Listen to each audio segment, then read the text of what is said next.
자, 오늘 이 시간에도 세계에 흘러가는 이러한 시황을 한번 뉴스를 통해서 간단하게 이야기해보는 그러한 시간을 갖도록 하겠습니다.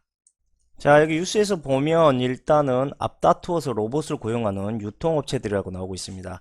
이게 이제 아마존의 자극을 받은 이 오프라인 유통업체들이 바로 재고 파악이라든지 매장 진열에 이제 속속들이 로봇을 도입한다, 뭐 이러한 내용이죠. 자, 이 사람들이 이렇게 로봇을 고용하는 이유는 단 한 가지입니다. 뭐냐면 매장 재고 관리와 효율성을 높이기 위해서 바로 로봇과 인공지능을 이제 슬슬 고용하고 있다는 것이죠. 이 뉴스에서는 바로 탈리라는 로봇을 이제 오프라인 매장 주인이 고용을 했다고 하고요. 하루에 3번 이상 매장을 돌아다니면서 뭐 음료나 기저귀 뭐 이러한 것들의 이 물품의 재고를 꾸준히 체크하고요. 데이터를 수집합니다. 그리고 이제 탈리가 체크했던 재고 파악은요, 그동안 매장 직원들이 해야만 했었던 일인데 이제 이것을 로봇이 담당하게 됐다. 신비 로보틱스라는 기업에서 만든 이 탈리의 무게는 13.6kg예요. 키가 96cm 정도 됩니다. 그리고 끊임없이 매장에 이 사람들을 피해서 돌아다니면서 선반위를 체크하고 검사하죠. 그리고 검사를 멈출 때는 이 로봇 청소기처럼 자동으로 다시 대기 장소로 돌아갑니다. 그렇게 함으로 인해서 스스로 충전하고 스스로 업무를 진행하는, 그러니까 사람의 손이 전혀 닿지 않고도 스스로 작동하는 로봇이 현재 이 탈리라는 로봇이죠. 자, 탈리가 등장했다라는 건 뭡니까? 그렇죠. 바로 이제 모든 단순 업무는 바로 로봇에게 맡겨 이제 운영이 될 것이다. 머지 않았습니다. 지금도 현재 미국에서 저 탈리라는 로봇이 매장에서 돌아다니고 있고요. 더군다나 지금 이 매장을 이제 시작으로 해서 앞으로 100개에 달하는 전체 매장에 이제 탈리를 보급할 계획이라고 합니다. 그러니까 우리나라도 머지않아서 대형마트에 곧 저러한 로봇이 등장하게 될 거라는 걸 일단 알고 계시고요. 그럼 사람은 뭘 하느냐? 사람은 로봇이 할 수 없는 바로 손님에게 서비스, 그러니까 뭐 어떤 대화를 한다던가 아니면 인간과 인간과의 이런 관계적인 부분을 서비스하는 것은 아직까지는 인간이 해야 될 몫이다. 하지만 제가 말씀드렸다시피 점점 인간과 닮아진 로봇이 나오게 된다면 이제 서비스도 머지않아서 로봇이 담당하게 될 거라는 것을 우리가 알아야 됩니다. 자, 다음으로 구글이 운전자가 없는 무인 택시 서비스를 이제 시행한다고 합니다. 2018년 12월부터 유료로 돈을 받고 영업을 한다고 합니다. 구글은 무인자동차 시스템 웨이모를 통해서 이미 1300만 킬로 자율주행 테스트를 완료했습니다. 이를 기반으로 이제 무인 택시가 나오게 된 것이고요.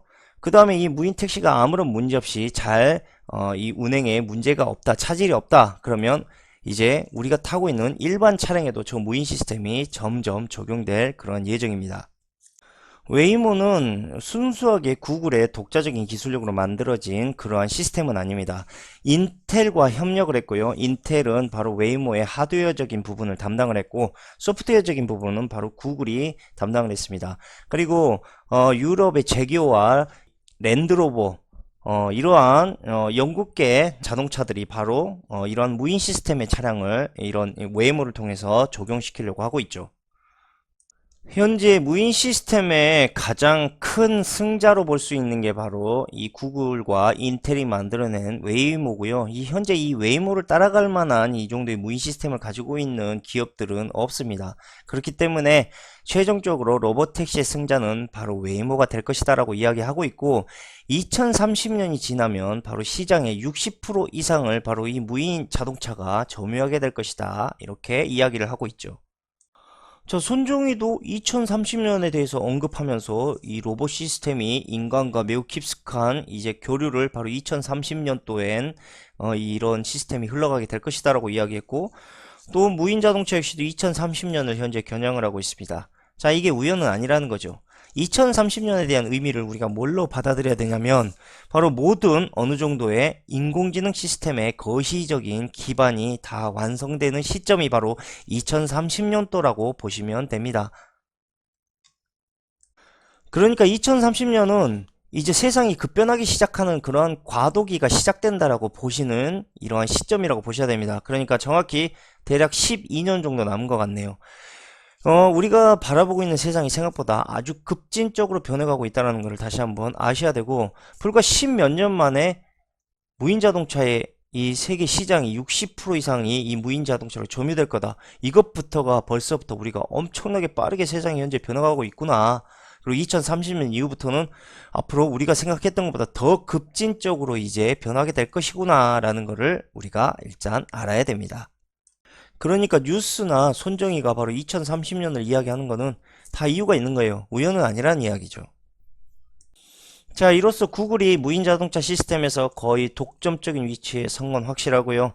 우리나라 같은 경우는 이 카카오가 현재 만들어 나가고 있는 이런 이제 카카오의 인프라 시스템을 그대로 무인 자동차 시스템에 적용해버리게 되면 게임 끝나는 거죠. 그래서 한국에 만약에 무인 자동차 시스템이 도입되게 된다면 일단 제 생각에는 카카오를 중심으로 이 무인 자동차 시스템이 현재 만들어지지 않을까 이렇게 예상을 하고 있습니다. 자, 아실 분은 다 아시겠지만 카카오는 우리나라의 새로운 4차 산업에 대한 인프라를 만들기 위해서 태어난 기업입니다. 그리고 이 기업에 열심히 투자했던 바로 기업들이 알리바바와 텐센트 그리고 소프트뱅크죠. 자, 이들 기업들은 모두 다 유대자금을 받고 성장한 기업들입니다. 결국 카카오를 통해서 무인자동차 시스템이 커질 수밖에 없는 그런 구조로 되어 있기 때문에 이 카카오가 앞으로 우리나라의 새로운 4차 산업의 인프라를 가져올 수 있는 중요한 기업이다라는 것을 일단 알고 계시기 바랍니다. 자, 다음으로 2018년 3분기 D램 시장이 삼성과 SK하이닉스, 마이크론 이 세 개 업계 매출로만 전체 95.7%를 차지할 정도로 엄청난 현재 이 D램 시장의 독점이 현재 일어나고 있다. 물론 2018년 3분기가 이 D램 매출의 신기록을 수립했다라고 합니다. 그러나 슬슬 이제 이 이익이 정점에 도달했다. 이렇게 현재 많은 이 언론이나 뉴스에서 경고를 하고 있습니다. 그리고 모바일 반도체 쪽에도 상당히 현재 지금 시황이 좋지가 않아요. 중국에서 자체적으로 반도체 만든다고 해서 반도체 의존도를 줄이고 있고, 미국에서도 뭐 자체적으로 지금 반도체를 만들어서 중국에 거의 뭐 강매하다시피 뭐 이렇게 현재 추진하고 있고, 그러니까 반도체 자체를 현재 팔만한 구석이 전혀 없어요. 그리고 SK와 삼성, 마이크로닉스가 또 가격을 단합했다라는 이런 또 소문이 퍼지고 중국에서 그걸 또 조사한다고 하니까 지금 이래저래 지금 완전 난공불락입니다. 솔직히 말씀드리면. 중국 놈들이 저렇게 딴지 거는 이유는 그냥 자기들 거 반도체 쓰려고. 뭐 삼성이나 뭐 하이닉스, 그 다음에 마이크론 또 반도체가 들어오게 되면 또 자기들 회사랑 또 반도체 갖고 경쟁할 거 아니야. 그러니까 아싸리 저들 회사보다 지금 당장에는 좋은 제품을 만들 수가 없는 상황이기 때문에 결국은 저런 식으로 까서 못 들어오게 하는 거예요, 자꾸. 이 D램 시장을 주도했던 하나의 요인 중에 하나가 바로 암호화폐죠. 이 암호화폐 채굴을 위해서 바로 GPU가 필요했는데 이 GPU가 그래픽카드 아닙니까? 그래서 그래픽카드가 엄청나게 팔렸어요. 근데 이제 최근에 이 채굴에 대한 메리트도 사라지게 되고 사람들의 관심에서 멀어지기 시작하니까 이 그래픽카드에 대한 이제 이 판매가 상당히 저조해지기 시작했습니다. 그래서 코인의 열풍이 식자마자 엔비디아의 주가가 폭락했던 이런 결과가 현재 나오고 있고요. 어쨌든 이런저런 요소로 인해서 상당히 좀 거품이 많이 끼어 있던 반도체의 가격의 매출이었지 않나 저는 그렇게 생각을 합니다. 그래서 이런 거품이 꺼지기 시작하면서 반도체에 대한 가격의 하락도 어쩔 수 없이 따라갈 수밖에 없다. 그 다음에 19년도 1분기에도 현재 이 시장의 공급 과잉과 높은 재고량이 현재 쌓여있다고 이렇게 나오고 있습니다. 그러니까 이제 팔릴 때는 없는데 이 D램의 재고는 쌓여가고 있다. 참고로 한 가지 더 말씀드리면 현재 중국이 2020년에 도달하게 되면요. 이 반도체의 완전한 이 양산 생산 능력을 갖추게 될 겁니다. 그러니까 2년 안에 삼성은 새로운 반도체에 대한 수요를 반드시 만들어야 되고, 그게 제가 얼마 전에 방송에서 말씀드렸던 새로운 양자 반도체, 즉 뉴로모픽 반도체 같은 시스템이 될 것으로 저는 생각을 하고 있습니다. 글쎄요, 삼성 주가를 한번 비교해서 이야기해보자면 아직 바닥이 아니란 이야기겠죠. 이 흐름으로 봤을 때는 더 내려갈 확률이 있다. 저는 이렇게 보고 있습니다. 자, 마지막으로 암호화폐 쪽을 한번 돌아보고 방송을 마치도록 하겠습니다. 일본 GMO 인터넷그룹이 바로 법정 통화인 일본 엔화와 연동시킨 스테이블 코인을 바로 2019년도에 발행한다라고 합니다. GMO는 블록체인 기반 및 송금 결제 사업 전환을 현재 준비하고 있습니다. 그러니까 엔화처럼 현재 이 돈으로 사용하기 위해서 열심히 스테이블 코인을 이 발행할 준비를 하고 있다는 이야기죠. 현재 스테이블 코인 같은 경우는요, 57개의 전 세계적인 스테이블 코인이 현재 존재하고 있고요. 이 중 23개는 현재 유통 중입니다. 그리고 GMO 같은 경우는요, 이제 내년 아시아 지역 중심의 스테이블 코인을 발행할 계획을 가지고 있는 그러한 기업입니다. 이들은 스테이블 코인에 대해서 이렇게 이야기합니다. 자, 스테이블 코인이 초인플레이션 등 개발도상국의 문제점을 해결할 수 있다. 자, 이 말이 무슨 말입니까? 그렇죠. 바로 돈의 역할을 대신할 수 있다는 이야기입니다. 돈이 바로 초인플레이션과 그 다음에 개발도상국의 문제점을 지금까지 잘 해결해 왔지 않습니까? 돈을 풀어서, 돈을 줄여서, 아니면 개발도상국에 대출을 해줘서 똑같이 그러한 방식으로 이 스테이블 코인을 이용할 수 있다라는 그러한 의미고요. 그 다음에 특히 스테이블 코인 같은 경우는 저신용 자국 통화를 대체하는 역할도 할 수가 있다. 글로벌 표준 혁신 금융 인프라가 될 수 있는 잠재력도 충분히 지녔다. 결론은 이 모든 것들이 바로 돈을 대체하겠다는 이야기입니다. 우리가 이야기했던 단일 화폐죠. 스테이블 코인이, 그래서 제가 방송에서도 금융 시스템의 붕괴로 인해서 스테이블 코인을 점점 안전자산으로 만들게 될 것이다. 제가 지금 여기서도 계속 그러한 이야기를 계속적으로 퍼뜨리고 있습니다. 여러분들, 암호화폐가 왜 나왔을 거라고 보십니까? 그렇죠. 바로 돈으로 만들기 위해서 나온 거예요. 그래서 화폐라는 이름을 붙인 거죠. 지금 봤을 때는 형편없어 보일지 모르겠지만 달러도 마찬가지였습니다. 달러가 뭔 값어치가 있다고, 솔직히 근본이 이제 버렸으면 그거 종이 쪼가리 아닙니까? 근데 여전히 말도 안 되는 종이돈이 가치를 가지고 전 세계적으로 그것이 통용되고 있다는 거. 암호화폐랑 크게 다를 게 없어요. 그렇게 따지고 보면. 그러나 분명한 건 다시 말씀드리지만 아무 암호화폐나 다 가치가 있는 것은 아니다. 미국이 예를 들면 저런 BIS나 이런 미국에 있는 연방이 어떤 코인을 자신들의 신용을 거기에, 그러니까 생명을 불어넣을 거냐에 따라서 그 코인에 대한 가치가 달라지는 거지, 암호화폐 자체적인 기능이나 시스템을 봤을 때는 그냥 쓰레기다. 그걸 다시 한번 제가 말씀드립니다. 자, 다음으로 이런 뉴스가 나옵니다. 비트코인 급락장에서 스테이블 코인만 가격이 올랐다. 그리고 이 스테이블 코인 중에서 TUSD, 즉 트루 USD가 이 신규 발행량 1위를 차지했고, 테더 같은 경우는요, 오히려 그 점유율이 18%나 하락을 했습니다. 이유인즉 이렇습니다. 트루 USD가 이 테더보다 훨씬 신용도가 좋죠. 왜? 일단 정부의 신용을 받고 있고요. 테더는 뭐 사기업이고, 그 다음에 트루 USD는 정부의 신용을 받고 있지 않습니까? 거기에다가 금융법까지 이 현재 트루 USD는 적용을 받고 있습니다. 그러니까 신용도면서 상대가 안 되죠. 그러니까 같은 값이면 다홍치마라고 테더보다 트루 USD가 낫죠. 그리고 이렇게 현재 스테이블 코인에 계속적으로 안전 자산이 몰리는 이유는 크게 두 가지입니다. 자, 첫 번째는 가장 안전하게 내 자산을 불리기 위한 방법이죠. 근데 만약에 앞으로의 이 경제가 좋아질 거다 생각하면 안전 자산에 투자할 이유가 없습니다. 오히려 더욱더 활성화할 수 있는 공격적인 투자를 해야죠. 근데 안전 자산으로 몰리고 있다라는 이유는 이제 마땅히 투자할 곳이 딱히 없다. 그리고 나는 현재 이 돈을 안전하게 지키고 싶다라는 의미입니다. 결국은 어떠한 위기가 올 거라는 걸 우리가 암시할 수 있고요. 그 다음에 앞으로 그렇게 시원한 어떠한 확 터질 만한 어떤 공격적인 투자를 할 만한 투자처를 잃었다라고 보시면 됩니다. 그리고 이렇게 안전자산에 대한 이런 흐름을 만든 다음에 경제위기나 금융위기를 빵 터뜨리게 되면 저 돈들이 결국 가장 신용있고 믿을 수 있는 자산인 스테이블 코인에 몰리게 되죠. 그러면 경제위기의 흐름 동안에 자연스럽게 이 스테이블 코인은 사람들에 의해서 안전자산으로 인식받게 됐고, 그것이 곧 돈의 가치로 느껴지게 되죠. 그러니까 이런 흐름을 만들기 위해서 제 생각에는 반드시 저들이 곧 금융위기를 터뜨릴 거라는 거죠. 한 가지 더 말씀드리면 비트코인의 값어치는 앞으로도 더 하락할 거라고 저는 예상을 합니다. 그리고 다른 암호화폐도 상당히 하락기를 거치게 될 거예요. 그렇게 함으로 인해서 유일하게 스테이블 코인의 가치만 상승이 되게 되죠. 이게 제가 봤을 때는 상당히 의도적인 흐름이라고 좀 느껴져요. 근데 뭐 근거는 없어요. 솔직히 말씀드리면. 그러나 안전자산으로 몰릴 수밖에 없는 시스템을 만들기 위해서는 더 폭락을 해야 됩니다. 나머지 화폐들이. 그래서 이 화폐에 대한 지금 암호화폐에 대한 투자를 상당히 조심스럽게 바라봐야 된다. 그러니까 현재 암호화폐는 투자적인 성향을 가지고 있는 게 아니고 내 자산을 지키기 위한 안전 자산에 대한 흐름으로 현재 이 체질이 바뀌고 있다라는 것을 제가 일단 말씀을 드립니다.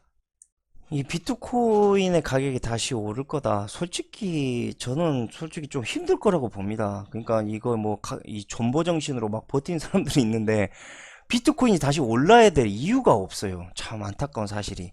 그리고 저런 새로운 코인, 제가 옛날에도 말씀드렸죠. 그러니까 과거에 핸드폰이 계속적으로 가치를 가질 수 없듯이 이 새로운 또 이 스마트폰이나 새로운 핸드폰이 나오게 되면 그 전에 있었던 이 핸드폰은, 그러니까 스마트폰이나 핸드폰은 그 가치를 상실하지 않습니까? 그러니까 그러니까 IT 제품들의 이 체질적인 흐름이 다 이렇습니다. 전자화폐도 암호화폐도 다 똑같아요. 결론은 사기꾼들 말을 들어서는 안 됩니다. 이 특히 비트코인 갖고 장난 많이 치는 톰리, 이 새끼는 뭐 25,000달러까지 올라간다 해놓고는 15,000달러 다시 하향 조정하고 주둥이만 살아서 나불거리면 되냐고. 저런 말 절대 믿으면 안 됩니다. 특히 비트코인, 또 비트코인 캐시 하드포크 한다고 비트메인에서 난리하고 있는 거 다 속으시면 안 됩니다. 제 개인적인 생각에는 현재 비트코인은요, 마탱에 갔습니다. 그리고 어떻게 하면 조금이라도 개미돈 한 푼으로 긁어먹을까, 저런 사기꾼 새끼들이 얼굴 내밀고 나와갖고 딱 면상 보시죠. 생긴 것부터가 저 사기꾼 새끼 아닙니까 저거. 눈썹 밑으로 축 처져갖고 눈 밑으로 축 내려갖고 관상에서 눈이 이렇게 양쪽 아래로 축 처져 있는 이런 새끼들은 다 사기꾼 새끼들이라고 나와 있어요. 절대 믿으시면 안 됩니다. 특히 암호화폐 갖고 이런 애 저런 애라고 떠버리는 새끼들, 니들이 투자해 그럼 미친놈들아 왜 남한테 이래서 이래 저리라 요. 그러니까 이런 새끼들이 다 사기꾼들입니다. 여러분들 믿으시면 안 돼요. 오히려 이렇게 그러니까 장밋빛 미래를 이야기하고 있는 새끼들, 정작 지들은 투자하지 않는다. 명심하시기 바랍니다. 존 메가피, 이 새끼 내가 좀 찾아보니까 이 새끼도 사기꾼이야 이 새끼. 뭐 비트코인 가치가 뭐 2020년까지 100만 달러에 달할 것 그렇게 이야기해놓고 갑자기 이제 이게 언제 이야기했냐면 2018년 9월 달에 이야기를 했거든요. 근데 이제 최근에 뉴스를 보니까 암호화폐보다는 블록체인에 이제 집중을 해야 되는데 걔 지랄 같은 소리 하고 있네. 야 이 새끼야, 몇 개월 만에 말 바뀐 놈이 누가 있어요. 2020년까지 100만 달러에 달할 비트코인에 투자해야지 왜 갑자기 암호화폐보다는 블록체인에 갑자기 집중해야 한다고 말을 바꿔. 이거 보면 웃긴 게 자기 트위터 계정에서 암호화폐에 너무 목매지 않고 블록체인을 우리 주변의 삶과 사회를 개선시키는 방법으로 활용한다며, 뭔 개소리야. 갑자기 2020까지 100만 달러에 달하는데 그런 게 중요해 지금? 그니까 입만 열면 구라쟁이 새끼들 조심해야 됩니다. 이것들 믿으면 절대 안 돼요. 여기 또 믿어갖고 또 비트코인 투자하면 또 털립니다 여러분들. 어떻게 하면 개미돈 뺏어먹을까, 다시 한번 법을 일으킬까, 이지랄 하는 것 같은데 정말 쌍놈이 개 호러놈의 새끼들, 정말 잘 선택하셔서 투자하시기를 다시 한번 제가 말씀을 드립니다. 그리고 비트메인 하드포크 하는 거 이제 그만 좀 해라. 그만 좀 해. 지겨워 죽겠다 이 새끼들아. 무슨 개 빡대가리 새끼들도 아니고 이제 그만 좀 해. 이거 뭐 한두 번 해야 속지. 양치기 소년 개짓거리 하는 것도 아니고 이거 뭐 거짓말도 한두 번 쳐야지. 아휴, 진짜 이런 거 보면은 이제 바닥이 왔어요. 바닥이. 이거는 이제 뭐라 그럴까, 시간이 지나면 명백하게 암호화폐 가치가 이제 완전히 차별화되고 분열될 겁니다. 이거 딱 이런 조짐들이야 이런 게. 2020년까지 100만 달러. 아이고, 그냥 내피셜로 소설 쓰고 자빠지시네. 뭐야, 이거 뭐 블록체인 해갖고 뭐 지가 돈을 만든 것처럼 옆에 비트코인 뭐 화폐처럼. 아이고, 고생한다. 진짜 열심히 산다. 열심히 살아, 진짜. 아이고, 진짜. 자, 그리고 프랑스 같은 경우는요, 이미 이 재무장관이 암호화폐 납세 방안 의회를 현재 통과시켰습니다. 그러니까 이제 암호화폐로 세금을 낼 수가 있다. 이건 뭐 돈 만들겠다는 이야기죠. 그러니까 유럽과 미국에서 현재 암호화폐를 열심히 돈으로 만들기 위한 방안을 계속적으로 지금 의회에서 통과시키기도 하고 법안도 만들고 있습니다. 그리고 이제 바이낸스 같은 경우는요, 이 트루 USD 이것 때문에 현재 가장 신용 있고 공신력 있고 안정화된 스테이블 코인이 출시가 됐는데, 이게 다만 한 가지 문제점이 바로 중앙화가 될 확률이 매우 높다. 매우 확률이 높은 게 아니고 이미 중화가 될 거야. 내가 봤을 때 답이 없어. 결국 이 중화가된 트루 USD, 즉 미국의 정부 시스템으로 인해서 점점 다른 암호화폐도 중화가 돼 가는 겁니다. 여러분들 다 이렇게 만들어지는 거예요. 모든 시스템이. 아니, 여러분들 입장 바꿔 생각해보면 여러분들 아무런 신용도 없고 공신력도 없는 그러한 화폐를 쓸 겁니까? 아니면 신용 있고 금융법에 의해서 이게 규제가 되고 있는 암호화폐를 쓸 겁니까? 그러니까 가치는 저들이 만드는 거라는 이야기죠. 다시 말씀드리지만. 자, 그렇다면 오늘은 일단 여기까지 하고, 자, 지금까지 이야기한 뉴스를 한번 간추려 보도록 합시다. 자, 첫 번째, 바로 무인 로봇의 등장으로 인해서 이 슈퍼마켓, 대형 슈퍼마켓을 기점으로 단순 노동에 대한 부분을 점점 로봇들이 장악해 나가고 있다. 그리고 사람 같은 경우는 이제 단순 노무에 대한 직업을 잃어버린 대신에 바로 서비스 쪽으로 치중하게 될 것이다. 그러나 그것도 머지않아서 곧 인간과 같은 사회성을 갖게 된다면 그조차도 이제 인간이 해야 될 일은 없어지게 되는 것이죠.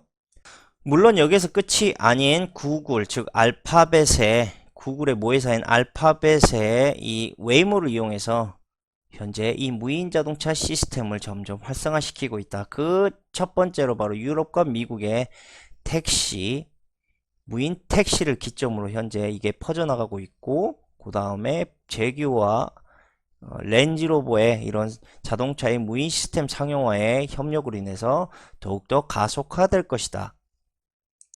결국 운전을 종사하면서 살았던 이런 이제 많은 사람들이 결국 직장을 잃게 될 것이다. 그리고 이런 무인 자동차 시스템이 이 본격적으로 도래하게 될 시점을 바로 2030년으로 보고 있다. 그러니까 10년이 좀 넘게 남아있다라고 이렇게 봐야 한다. 결국은 우리가 그렇게 편리함을 추구한 만큼 그만큼 또 잃어가는 것이 있다라는 이러한 교훈을 반드시 알아야 한다는 것이죠. 자, 두 번째로 D램에 대한 과포화 상태로 인해서 D램의 가격은 점진적으로 하락하게 될 것이고, 특히 암호화폐에 대한 채굴, 이 채굴에 대한 사람들의 흥미도를 잃어버린 이 시점에서 그래픽 카드가 현재 잘 팔리지 않는 상황이 오게 됐고, 엔비디아는 코인의 열풍이 식자마자 주가가 폭락했다. 결국 지금 산더미처럼 쌓여있는 D램에 대한 이런 재고가 결국 소진될 만한 마땅한 수요처가 없다.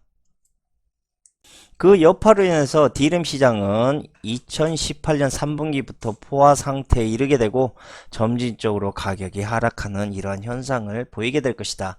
더욱이 2019년부터 중국에서 반도체를 양산하기 시작하고 2020년부터 완벽히 양산 시스템을 만드는 이러한 기점이 오게 되면 D램 시장의 경쟁은 더욱 심화될 것으로 보인다. 그렇기 때문에 삼성 주가가 현재 보이고 있는 하락이 아직 바닥이 아니다라는 것을 저는 말씀을 드리고 싶고, 2019년부터 본격적으로 더 이러한 갈등은 심화될 것으로 일단 저는 판단을 하고 있습니다. 그렇기 때문에 더 이 반도체 시황에 대한 투자를 유의하셔서 투자하시기를 바란다고 저는 말씀을 드리겠습니다. 자, 마지막 세 번째, 암호화폐. 암호화폐는 현재 이 비트코인에 대한 상승이 크게 보이지 않는다. 이 비트코인의 급락장이 계속되면서 결국 스테이블 코인의 가격만 오르고 있다. 그 중에 트루 USD에 대한 가치만 계속적으로 올라가고 있다. 그 이후에 뒷배경은 바로 공신력 있는 정부가 그것을 운영하기 때문이다.